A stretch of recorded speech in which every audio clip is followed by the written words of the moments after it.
Perjalanan Rasulullah ke Taif. Selama 9 tahun sejak kerasulannya, Nabi Muhammad SAW telah berusaha menyampaikan ajaran Islam dan membawa hidayah untuk memperbaiki kaumnya di Makkah. Namun, sangat sedikit yang mau menerima ajakan beliau, kecuali mereka yang sejak awal telah masuk Islam.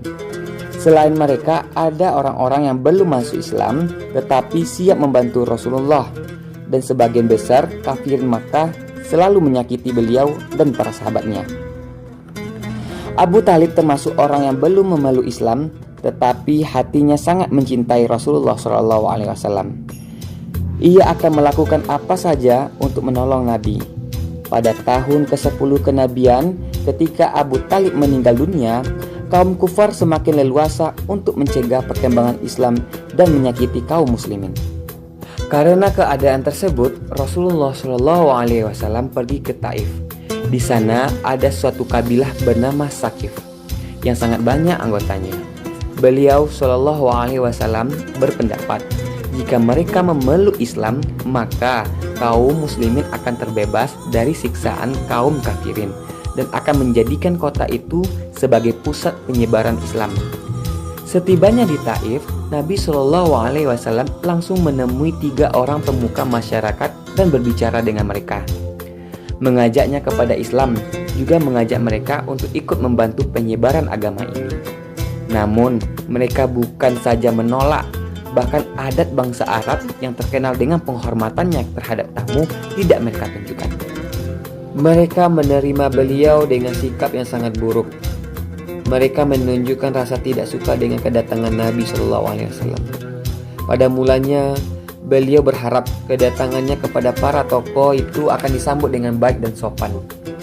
Akan tetapi sebaliknya, salah seorang di antara mereka ada yang berkata, "Wahai, kamukah yang dipilih oleh Allah sebagai nabinya?"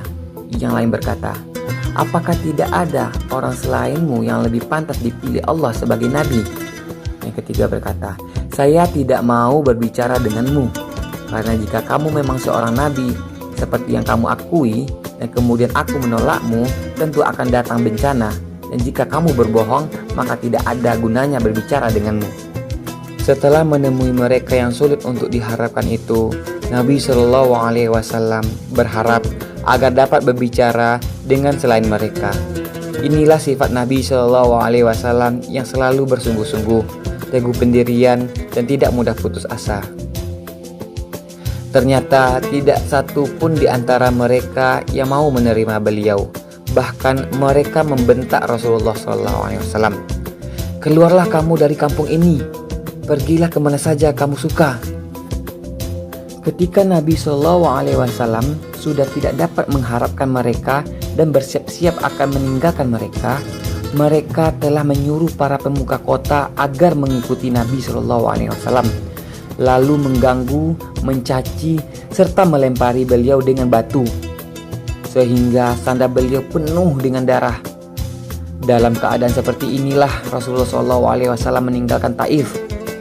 Ketika pulang, Rasulullah SAW menjumpai suatu tempat yang dianggap aman dari kejahatan mereka. Beliau berdoa kepada Allah yang artinya, "Ya Allah, aku mengadu kepadamu kelemahan kekuatanku dan sedikitnya daya upayaku pada pandangan manusia. Wahai yang maha rahim dari sekalian rahim, Engkaulah Tuhan orang-orang yang merasa lemah, dan Engkaulah Tuhanku. Kepada siapakah Engkau serahkan diriku? Kepada musuhku yang akan menguasaiku, atau kepada keluargaku yang Engkau berikan segala urusanku? Tiada suatu keberatan asalkan tetap dalam ridhomu. Afiatmu lah yang lebih berharga bagiku.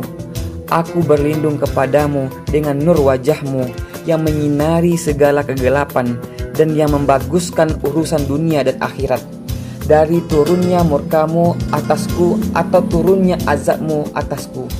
Kepada Engkaulah kuadukan keadaanku, sehingga Engkau ridho. Tiada daya dan upayaku melainkan denganmu." Demikian sedihnya doa Nabi SAW, sehingga Jibril datang memberi salam kepada beliau dan berkata, Allah Subhanahu wa Ta'ala telah mendengar perbincanganmu dengan kaummu, dan Allah juga mendengar jawaban mereka. Dan Dia telah mengutus kepadamu malaikat penjaga gunung agar siap melaksanakan apapun perintahmu kepadanya. Malaikat itu pun datang dan memberi salam kepada Nabi Shallallahu Alaihi Wasallam seraya berkata, apapun yang engkau perintahkan akan kulaksanakan. Bila engkau suka, akan kubenturkan kedua gunung di samping kota ini, sehingga siapapun yang tinggal di antara keduanya akan mati terhimpit. Jika tidak, apapun hukuman yang engkau inginkan, aku siap laksanakannya. Rasulullah Shallallahu Alaihi Wasallam yang bersifat pengasih dan mulia ini menjawab, saya berharap kepada Allah Subhanahu wa Ta'ala, andaikan pada saat ini mereka tidak menerima Islam, mudah-mudahan keturunan mereka kelak akan menjadi para orang yang beribadah kepada Allah.